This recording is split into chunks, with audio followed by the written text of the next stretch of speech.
कोई कुछ कहता है, कोई उठता है। तो सबसे पहले एकाग्रता चाहिए जितासनो, आसन को जीतने। एक आसन में बहुत देर बैठने की आदत डालो और उसमें अपना जो कमर का ये मेरुदंड है ना, जिसको रीढ़ बोलते हैं, इसको सीधा रखो, स्ट्रेट, और उसका संबंध डायरेक्ट मन से होता है। तो पहली बात है जितासन, एक आसन में बहुत देर तक बैठने की।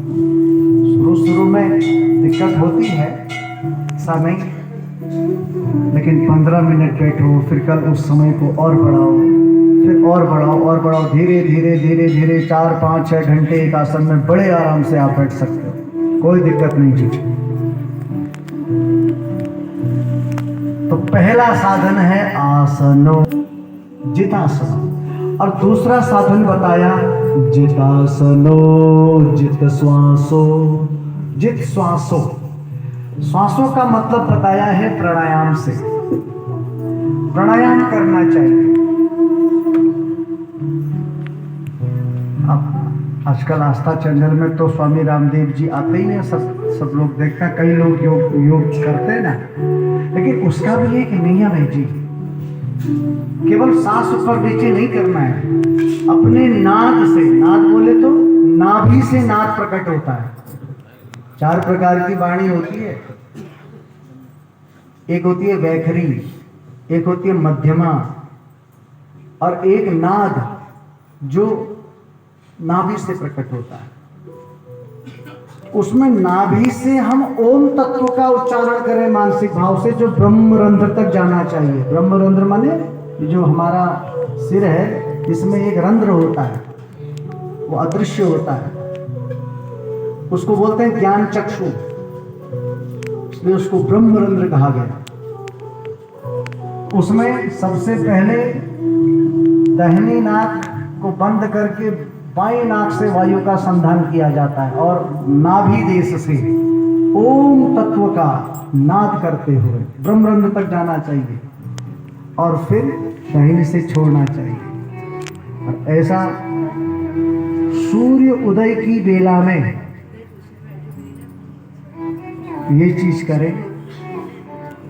थोड़ा पहले समय कर शुरू में करने में दिक्कत होती है, लेकिन फिर अभ्यास बनता है तो फिर 5 मिनट, 6 मिनट, 10 गया। जित श्वासो साधन बताया है जित संगो। संग साथ हमेशा जीतने का प्रयास करना चाहिए। अच्छे लोगों का साथ, विद्वज्जनों का साथ। अब ये कोई नहीं मिल रहे तो धार्मिक ग्रंथों का साथ लीजिए।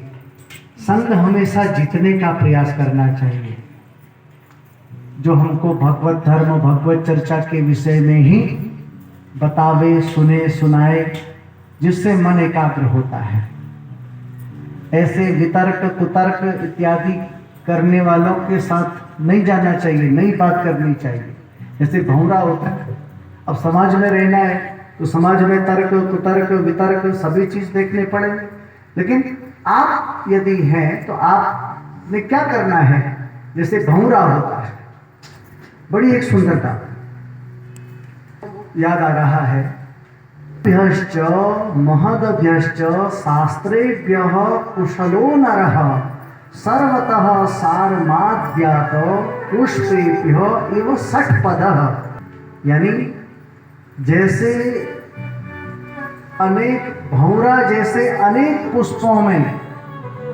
पुष्पों से केवल और केवल मधु एकत्रित करता है, तथा हंस पानी और दूध मिक्स करके उसमें से केवल दूध को पीता है, पानी को अलग कर देता है। ठीक उसी प्रकार से बुद्धिमान मनुष्यों को व्यर्थ और कुतर्कों में ना फंसकर केवल और केवल शास्त्रों का सार ही ग्रहण करना चाहिए। सर्वतः सारमाद्यात् पुष्पेभ्यः इव षट्पदः। इसलिए तर्क वितर्क इत्यादि में ना पढ़ करके केवल और केवल भगवत आराधना। अगर कोई ऐसा साथ नहीं मिल रहा तो तुलसीदास जी तो कहते हैं पहली भक्ति क्या है, ध्यान देना, प्रथम रति मम कथा प्रसंगा। जो भगवान की सुंदर सुंदर दिव्य दिव्य संहिताएं हैं उनको अपना दोस्त बनाइए। बड़े बड़े विद्वज्जन, बड़े बड़े जो कवि हैं, देखो आप बाहर नहीं देखेंगे, ये किताबों में ही रमे रहते हैं और उन्हीं के साथ बात करते हैं, उन्हीं के साथ चर्चा प्रति चर्चा करते हैं और उन्हीं को आत्मसात करते हैं। हमने तो कई संतों को देखा है ऐसा, ब्रजमंडल में, रामेश्वरम में, गए भी हैं ऐसे ऐसे आश्रमों में, दर्शन करने का सौभाग्य भी मिला है ऐसे सत्पुरुषों का। तो तीसरी बात बताई जित संगो, जितासनो, जित श्वासो, जित संगो। और चौथी बात बताई है जितेंद्रिय। ये इंद्रियां बड़ी बलवती हैं साहब। 5 कर्म इंद्रियां हैं और 5 ज्ञानेंद्रियां हैं। कर्म इंद्रियां, ये हाथ इंद्रिय है, ये पैर इंद्रिय है। इसी प्रकार से आंख, कान, ये वाणी, ये ज्ञानेंद्रियां हैं। तो ये 5 कर्म इंद्रियां और 5 ज्ञानेंद्रियां, ये इंद्रियां बड़ी बलवती हैं, सब अपनी ओर खींचती है। नाक कहती है अच्छी सुगंध चाहिए, बढ़िया सेंट है। आंख कहते हैं अच्छा दृश्य देखो,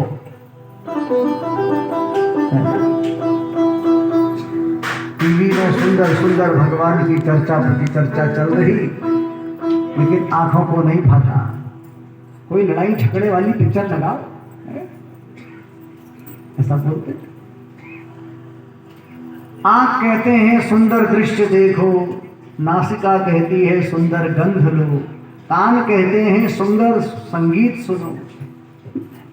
ये वाणी, ये रसना, जो रसना है ना, ये बड़ी भयानक इंद्री है। भोजन में नमक नहीं हो रहा जी, हाँ मिर्च डाली नहीं, चटपट होना चाहिए। ये रसना बड़ी खराब है। इन इंद्रियों को वश में कैसे किया जाए, इनको वश में करना बड़ा मुश्किल है। तो शास्त्र कहते हैं प्रत्येक इंद्रिय का मुख भगवान की तरफ मोड़ो। भोजन करो लेकिन पहले भोग लगाओ।